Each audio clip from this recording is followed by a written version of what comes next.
The rain had been falling for hours over the city, a slow, patient drumming against the tall glass windows of the Rosewood Lounge. Inside, the air smelled of aged whiskey, imported cigars, and money. The kind of money that did not need to announce itself because it already owned the room. And in the corner booth, alone, sat a man who owned far more than that. His name was Damien Croft. To the public he was a private investor, a quiet philanthropist, the reclusive chairman of a shipping conglomerate. To a much smaller, much more terrified circle of men, he was something else entirely. He was the Silent King.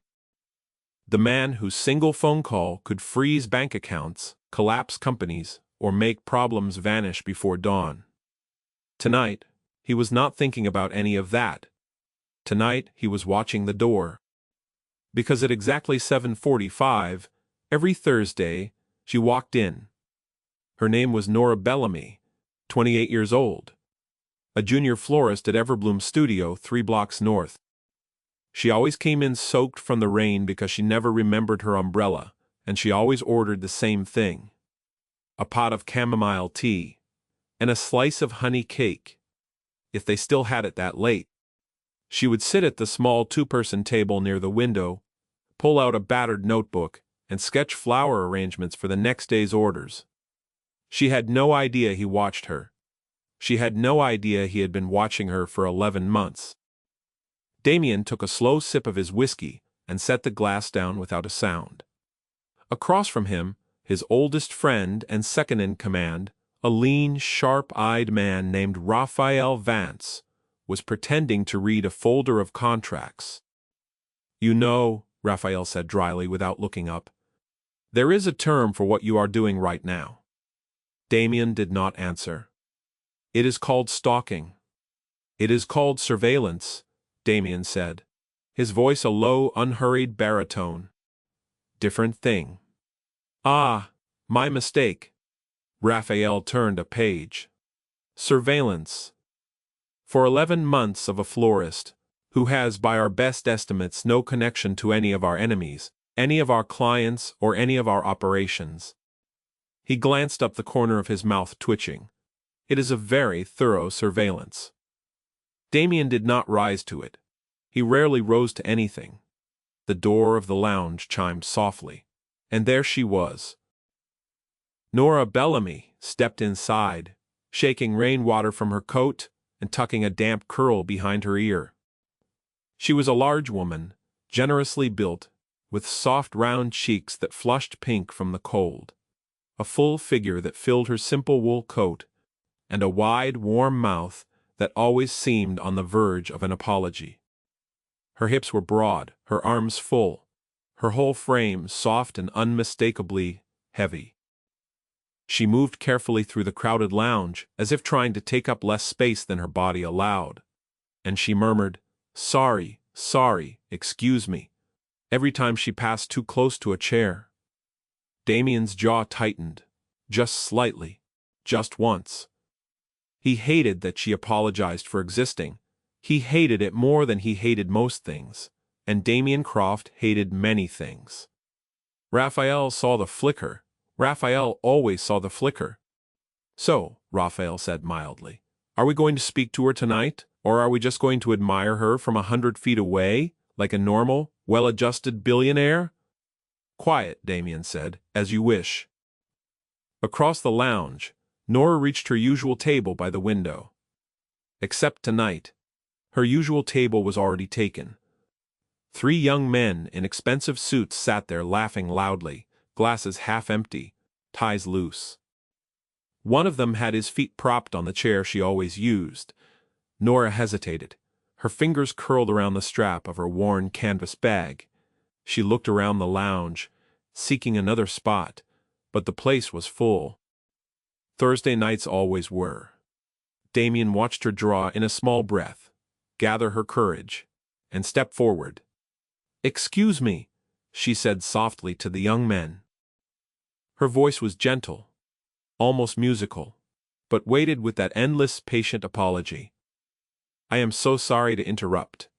Would you mind, perhaps, if I sat at that empty chair?" Just for a little while, lied.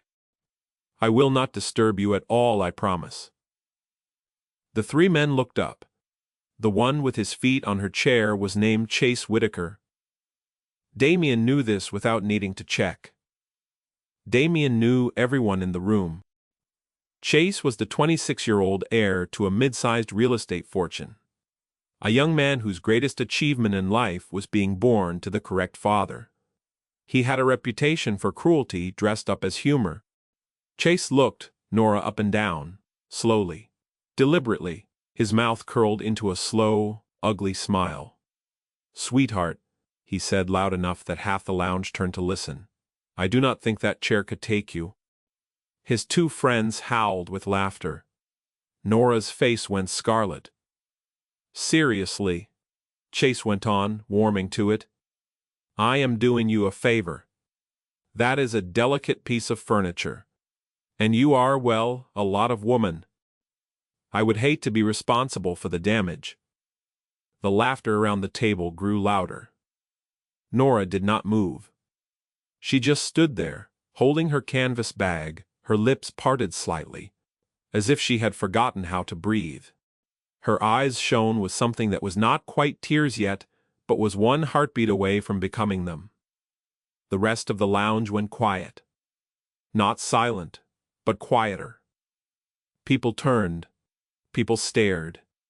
And, as always, no one said a word. No one.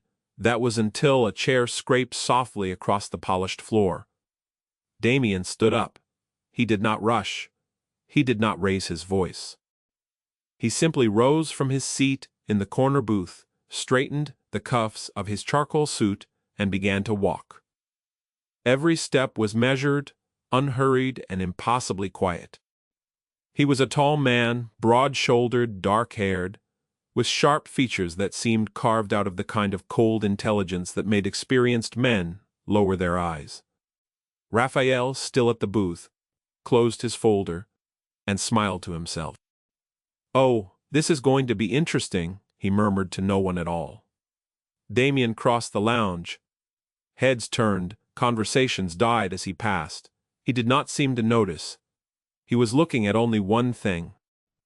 He was looking at Nora Bellamy, standing there, red-faced and trembling, being laughed at by a boy who did not know he had just made the worst mistake of his short, spoiled life.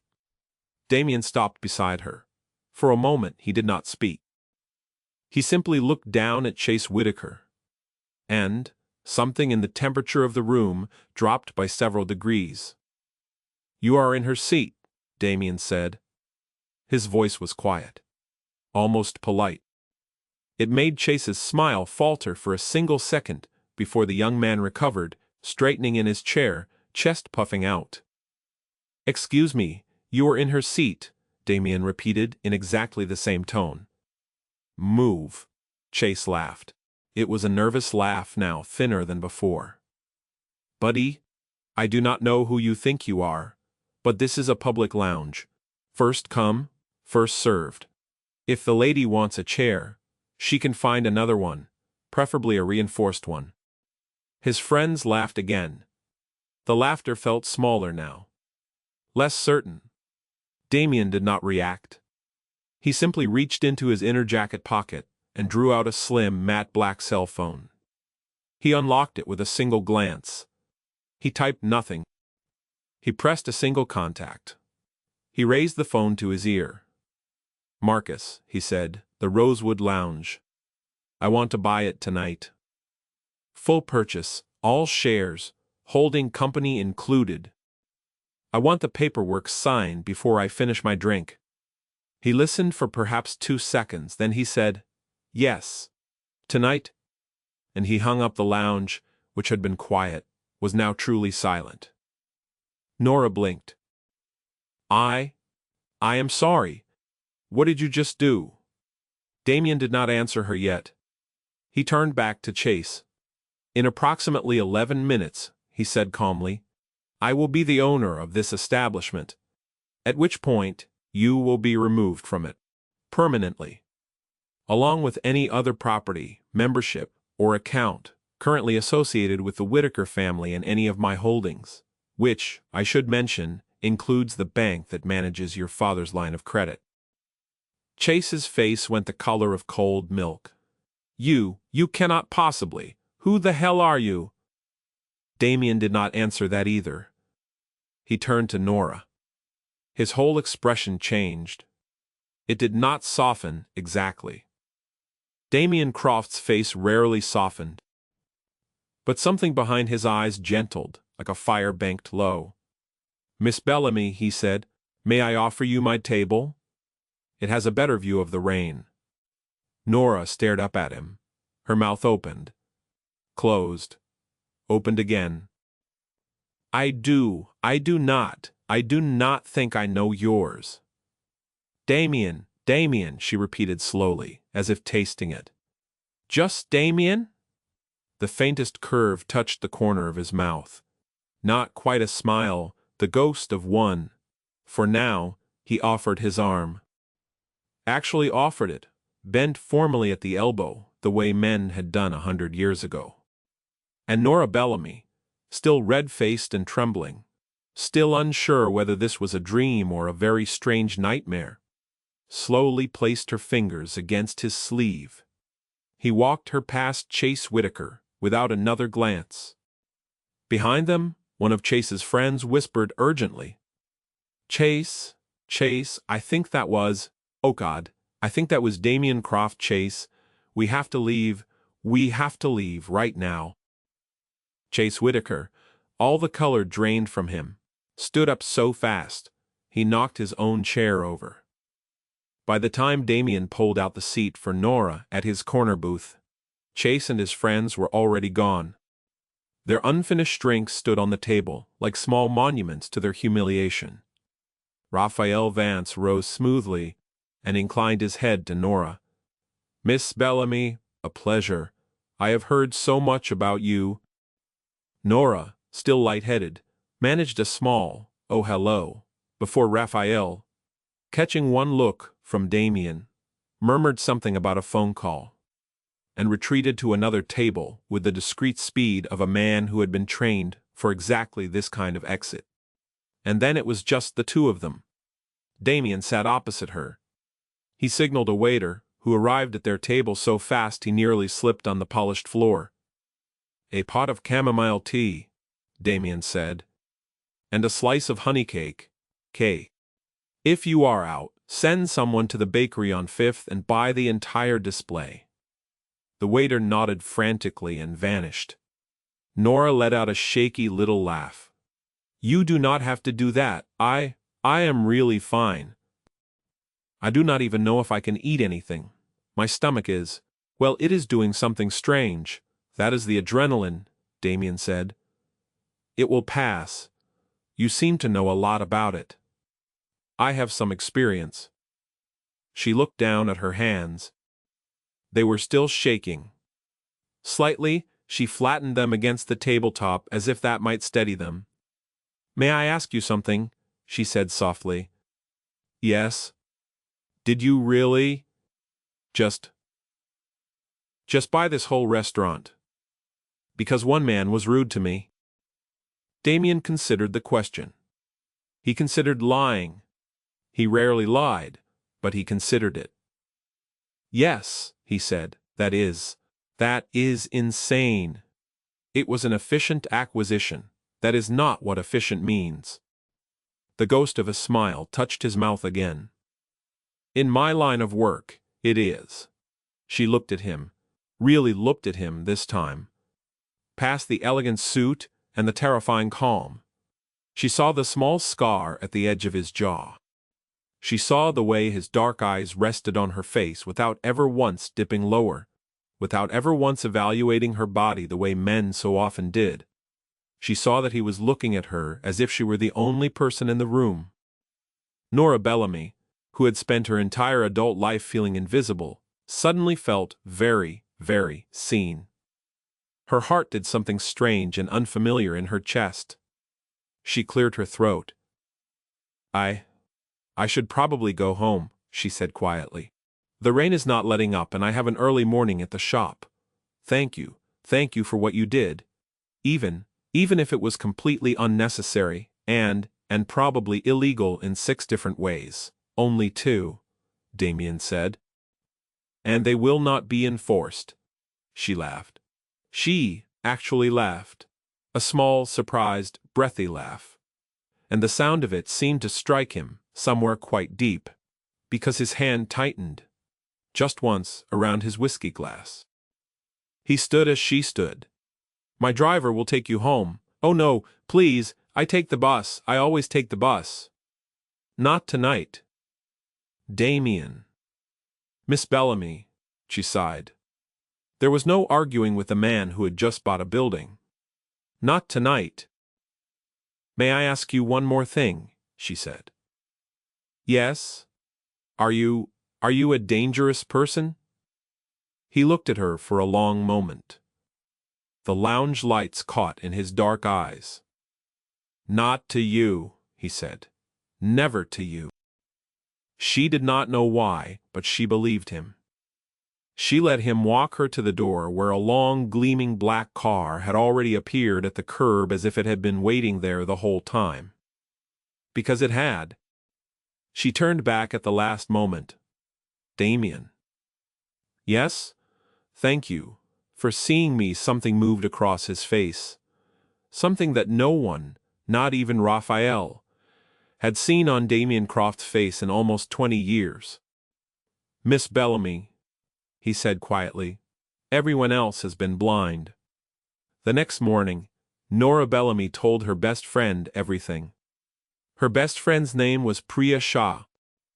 Priya was small, sharp-tongued, brown-eyed, the kind of woman who could scream at rush-hour traffic and then coo at a puppy in the same breath.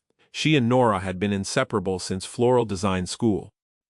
They were in the back of Everbloom's studio, elbow-deep in white lilies and eucalyptus, prepping a wedding order, when Nora finished her story with a mumbled, "And then he just put me in a car, and it was over." Priya stared at her. Nora, I know, Nora. Bellamy, I know. You are telling me a man bought an entire restaurant last night because a rich boy called you fat. He did not use that word. Nora, he did not. Nora, honey, focus. A man bought a restaurant for you. And you did not ask him out for coffee? Nora blushed to the roots of her hair. Priya, he is not. He is not the kind of man who has coffee. He is the kind of man who has. I do not know, mergers. So have a merger with him, Priya? I am serious, Nora. Listen to me. That kind of man does not do that kind of thing for a woman he does not want. Understand? He was interested. Nora shook her head so hard a curl fell over her eye. He was being kind. Men like that are not kind. They are efficient. They are calculating. They do not spend, what? $10 million on kindness. Nora, wake up. Priya, please, I have to finish the centerpieces. But even as she said it, Nora could not quite stop smiling. It was a small, private smile she did not fully understand yet, just a soft, warm curl at the corner of her mouth. The bell over the front door jingled. Have. Priya, who was closer, went to answer it. A moment later, she came back holding a very large white box, tied with a black ribbon. For you, she said flatly. From, and I quote, an admirer. Nora opened the box with trembling fingers. Inside, on a bed of soft tissue paper, was a small, silver umbrella, elegantly folded. Attached to the handle was a card. The card read only, in dark, decisive handwriting. So you will not be caught in the rain again. D. Nora sat down very slowly, on a stool. Oh, she whispered. Oh, indeed, Priya said, folding her arms. Over the following weeks, small things began to happen to Nora Bellamy's life. Small, strange, wonderful, unsettling things. The lease on Everbloom Studio which had been quietly threatened by a mysterious new landlord who wanted to triple the rent, was suddenly renewed. On the old terms, for 10 years. Nora's boss cried in the back office for an hour. A large wholesale flower supplier who had been ignoring their orders for months suddenly began delivering on time, with better stock, and with a small apologetic bouquet included in every shipment. A cruel online reviewer, who had for some reason spent 2 years leaving Everbloom 1-star reviews, suddenly deleted every single one of them, and then deleted his account. Nora's landlord, who had been threatening to raise her rent for 6 months, called her personally to say that after some review he had decided to keep it exactly as it was. Forever. Priya squinted at her. "Nora, I know, Nora!" "Priya, do not say it. Nora, you have a Mafia boyfriend." "He is not my boyfriend." "Nora, I love you. But wake up." And in the middle of all of it, twice a week, at 7:45, Damien Croft was at his corner table at the Rosewood Lounge, which he now owned, waiting for her. Sometimes she sat with him. Sometimes she was too shy, and she sat alone at her old window seat, and he watched her from across the room, and made no attempt to press her. He simply let her be. He simply quietly kept her safe. One evening in the 7th week, she gathered her courage. She walked across the lounge with her cup of chamomile tea in both hands, and she stood beside his booth. And she looked down at him and whispered, "May I join you?" And Damien Croft, the silent king, who had once negotiated the surrender of an entire criminal syndicate without raising his voice, felt his heart, for a single unruly moment, stumble in his chest. "Miss Bellamy," he said, standing at once and pulling out the seat across from him. "You never have to ask." Raphael Vance, watching from 3 booths away, put his hand over his eyes and murmured to himself, "Oh, we are so gone. This man is so gone. Someone alert the board." If Damien Croft had been paying more attention to his own kingdom and less attention to a florist in a wool coat, he might have noticed the storm gathering on his own horizon sooner. The storm was a man named Victor Halloran. Victor Halloran was old money and older grudges. Once, decades ago, he had been Damien's father's partner. Then he had been Damien's father's enemy. Then he had been the man who had put Damien's father in an early grave, though nothing had ever been proven, and nothing ever would be.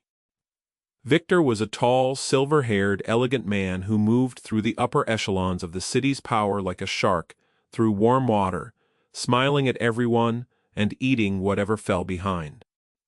Victor Halloran had spent the last 18 months building a coalition against Damien Croft. He had spent the last 3 months looking for a weakness. And 2 weeks ago, one of his men had come to him with a photograph. It was a photograph of Damien Croft at a corner booth at the Rosewood Lounge, watching a large, soft-faced florist sketch in a notebook with an expression on his face that Victor Halloran had never seen there before.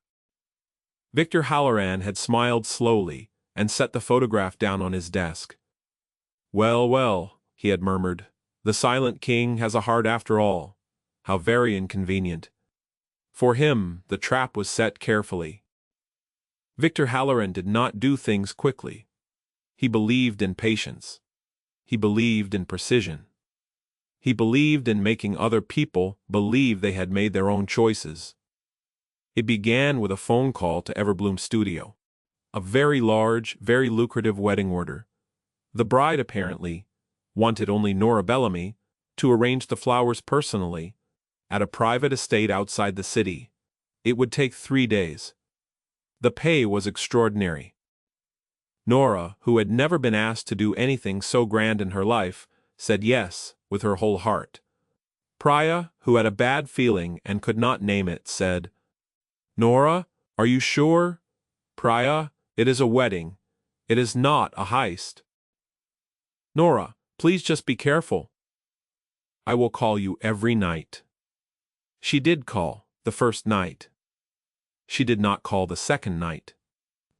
And on the third night, the phone in her small apartment above the flower shop began to ring at 3 in the morning, and no one answered it, because Nora Bellamy was not there. Nora Bellamy was in a windowless room she did not recognize, sitting on a stiff wooden chair, with her wrists bound to the armrests and a bruise beginning to darken along her cheekbone. Victor Halloran sat across from her with his fingers steepled. "Miss Bellamy," he said pleasantly, "I want you to understand that I have nothing personal against you.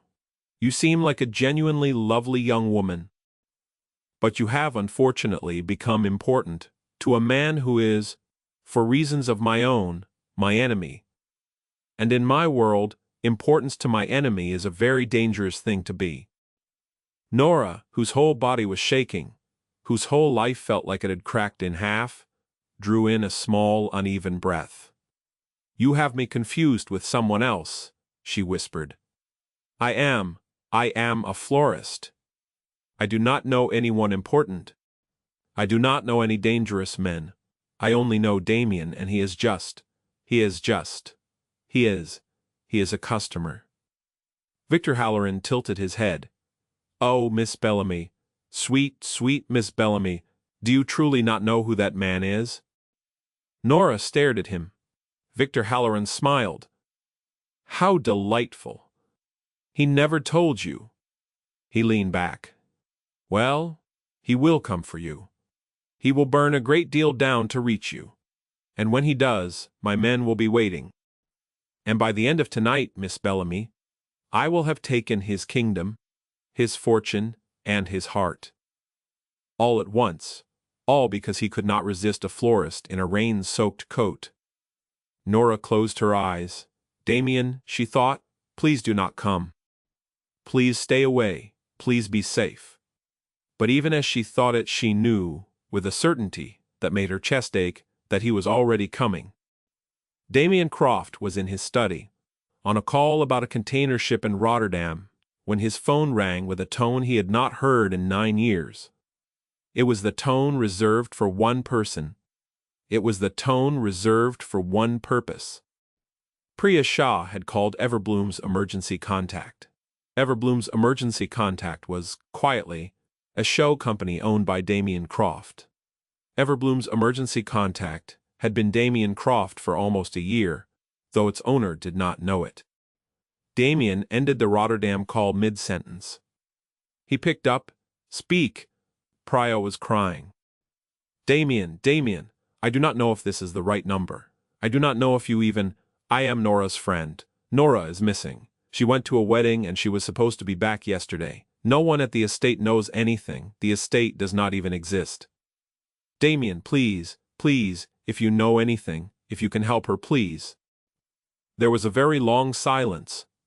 When Damien Croft spoke again, his voice was so quiet, so absolutely calm, that Priya Shah, who had never met him, felt every hair on her arms rise. "Priya," he said, "listen to me. You have done exactly the right thing. Go home. Lock your door. Do not open it for anyone except a man named Raphael, who will arrive within 12 minutes and will identify himself with the phrase, 'The honey cake is fresh.' You will be safe. Nora will be home before dawn. Do you understand me? How can you promise me that?" "Because I am the man who is going to make it happen." He hung up. He sat in his study for exactly 4 seconds, unmoving. His hand rested flat on the desk. His face did not change.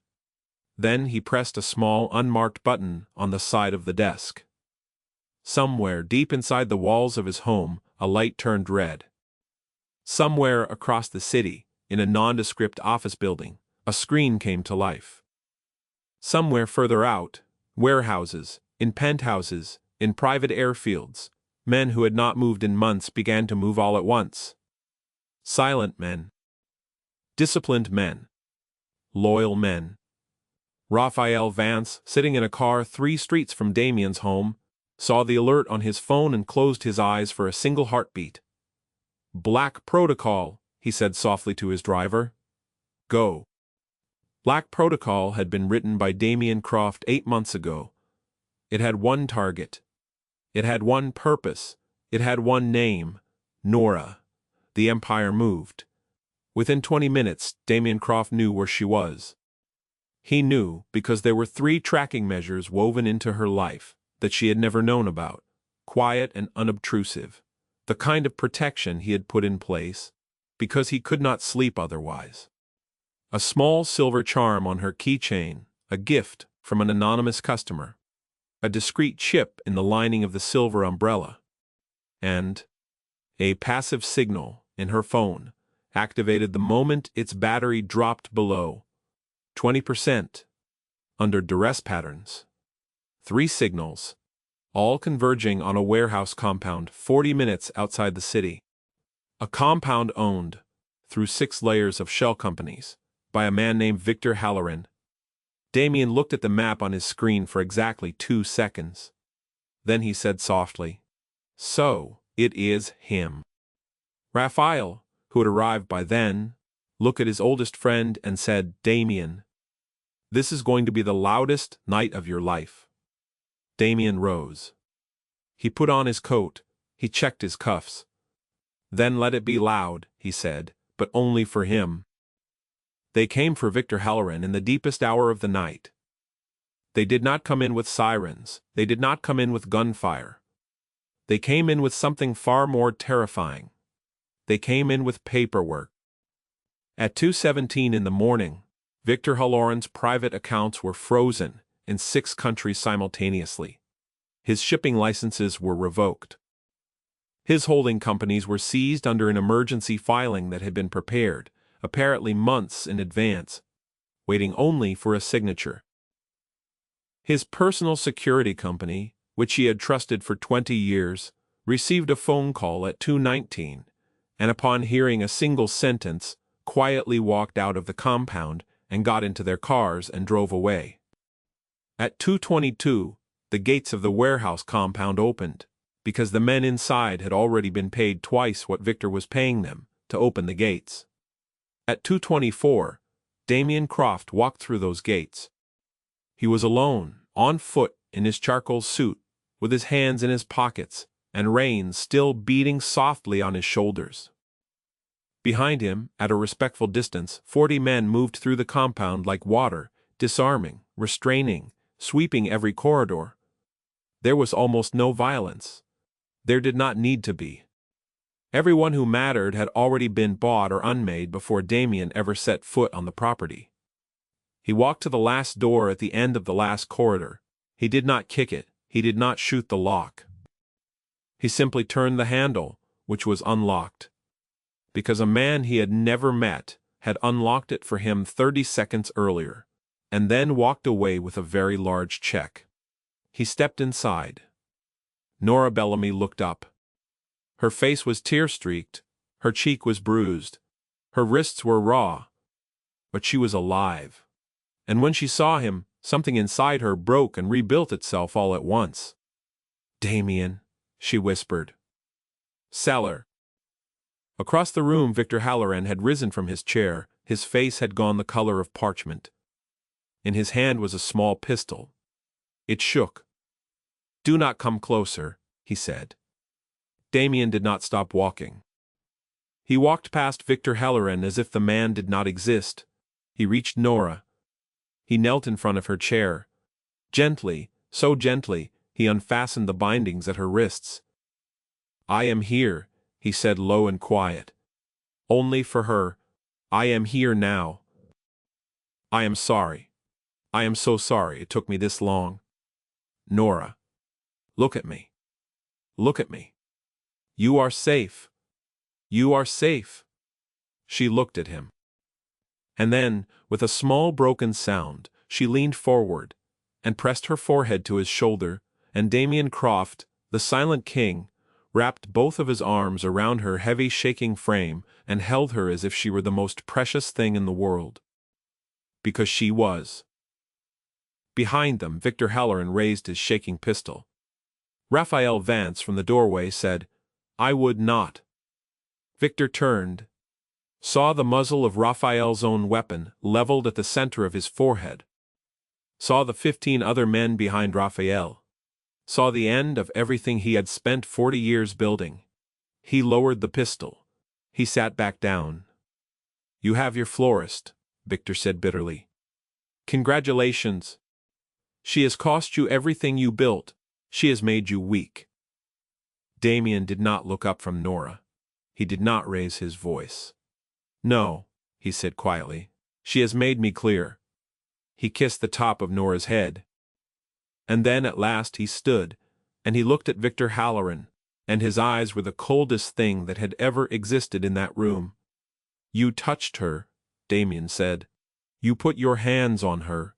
You bruised her. I want you to understand that from this moment forward, every asset you owned belongs to me. Every man who called you master now calls me.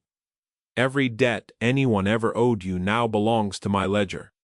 You will spend the rest of your natural life in a small, quiet cell, provided by the state, watching me build a life on the ground you used to walk.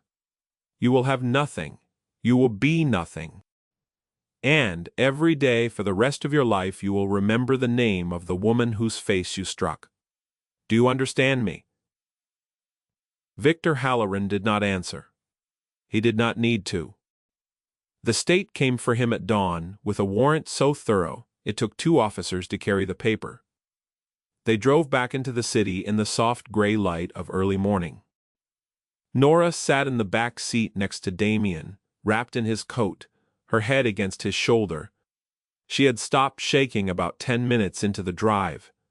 Now she was simply quiet. Damien did not push her to speak.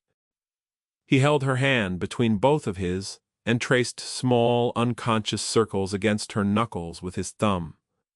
Eventually, she said softly, "Damien." "Yes." "You bought the restaurant that first night." "Yes." "You paid the wholesale supplier to start delivering to us." "Yes." "You bought Everbloom's building, so the rent could never go up." "Yes." "You put a chip in my umbrella." "Yes." "You put a chip in my keychain." "Yes." "You had someone watching me every day, for how long?" There was a long silence. Damien looked out the window. The sky was turning the color of pale roses. 11 months and 3 weeks, he said. "Since the afternoon you sold me a bouquet of white peonies for my mother's grave, and asked me if I would like a card. I said no. You wrote one anyway. You wrote, 'She was loved.' You did not know her. You did not know me. You wrote it because you thought no one should be buried without those words. I read that card in my car for 41 minutes before I could drive away. And I have not been the same man since." Nora's eyes filled with tears. "Ah, Damien," she whispered. "I know it is too much," he said quietly. "I know I am too much. I know I have watched you and protected you and rearranged the world around you without your knowledge or your permission, and I know that is not how a good man loves a woman. If you want to walk away from me, Nora, I will let you go. I will keep you safe from a distance for the rest of your life, and I will never trouble you again. But I could not stop myself from loving you. I tried. I am sorry. I tried." She reached up. With trembling fingers, she turned his face toward hers. "Damien Croft," she whispered, "you terrifying, ridiculous, impossibly kind man. Nora. I do not want you to keep me safe from a distance, Nora. I want you to keep me safe from right here." And Damien Croft, the silent king, who commanded an empire that stretched across 3 continents, closed his eyes and let one single tear slide down his face, because for the first time in his entire life, he had been chosen. Not for his money, not for his power, not for what he could do or destroy or provide. He had been chosen for himself. He leaned forward. He rested his forehead against hers. "Then I will never leave," he said. Not ever. Do you understand me, Nora? Not ever. I understand. Good. The sun came up over the city, and the car carried them home. 6 months later, Everbloom's studio had a new location. It occupied the entire ground floor of a beautifully restored corner building on Fifth Avenue, with tall arched windows and warm brass fittings and a small brass plaque by the door that read, in dark, decisive lettering, "The Bellamy Foundation for Compassionate Design." Inside, on the opening night, hundreds of guests moved through rooms filled with flowers. There were peonies and lilies and eucalyptus, roses and lavender and sweet peas, blooms Nora had never been able to afford before and now had at her fingertips. The foundation, in addition to housing an expanded Everbloom, provided grants to florists and small artisans across the city, particularly to those who had been overlooked or underestimated. It had been Damien's idea. It had been named without asking her. She had cried when she saw the plaque. Not sadly at all. Priya Shaw stood in the corner with a glass of champagne, wearing a gown that had cost more than her car, and watched her best friend move through the room like a woman who had, at last, understood her own worth. Nora wore a deep red gown that fit her large, soft, generous body beautifully, that celebrated every curve and every soft line of her, that made her look like a queen because she was, in every way that mattered, a queen. She laughed as she spoke to guests. She was gracious. She was warm.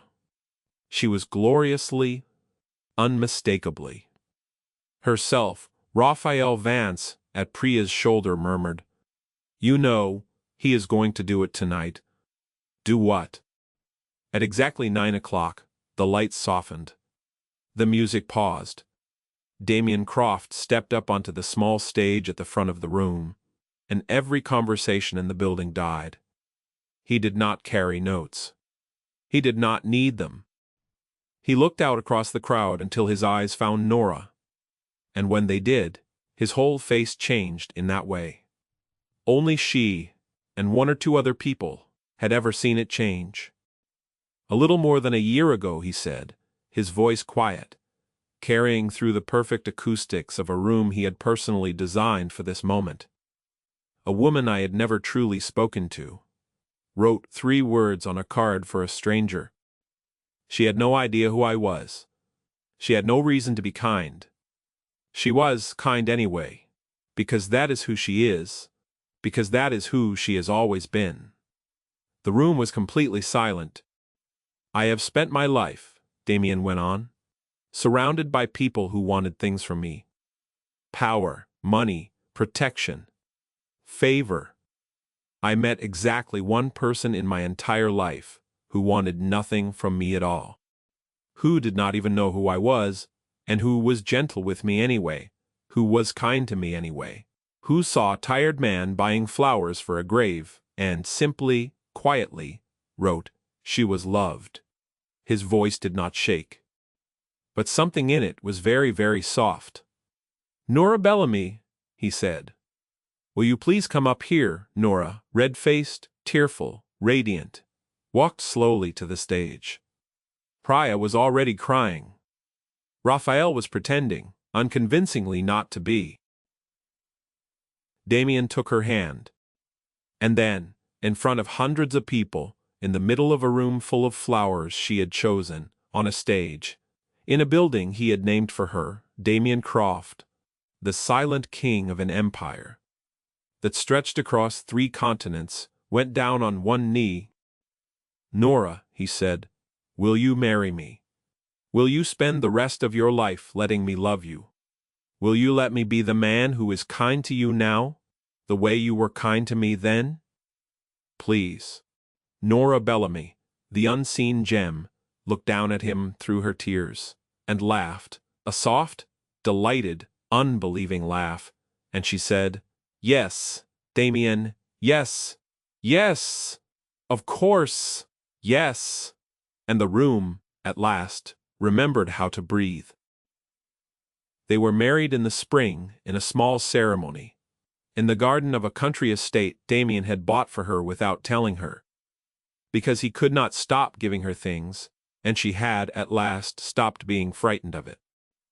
She wore ivory, he wore charcoal. Priya cried through the entire ceremony. Raphael, standing as best man, did not cry, but his eyes, at one moment when Damien said his vows, did something suspicious.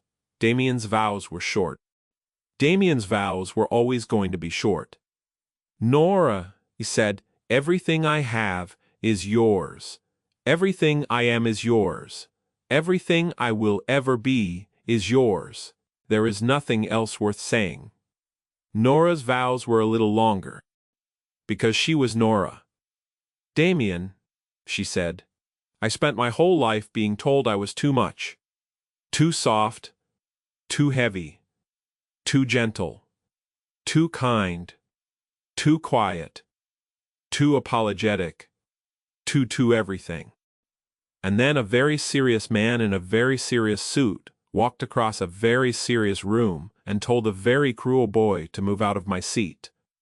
And for the first time in my entire life, I felt like maybe I was not too much. Maybe I was exactly enough. Maybe I was, well, loved. She smiled through her tears. So I promise you, Damien Croft, that for the rest of my life, I will be exactly enough for you. With you, beside you. I promise to remind you to eat. I promise to remind you to sleep. I promise to remind you that you are not, no matter what you say, the most terrifying man in every room, because I have seen you cry over a chamomile tea, and I know better. Damien, who was not laughing, but whose eyes were very bright, kissed her before the officiant told him he was allowed to. No one minded.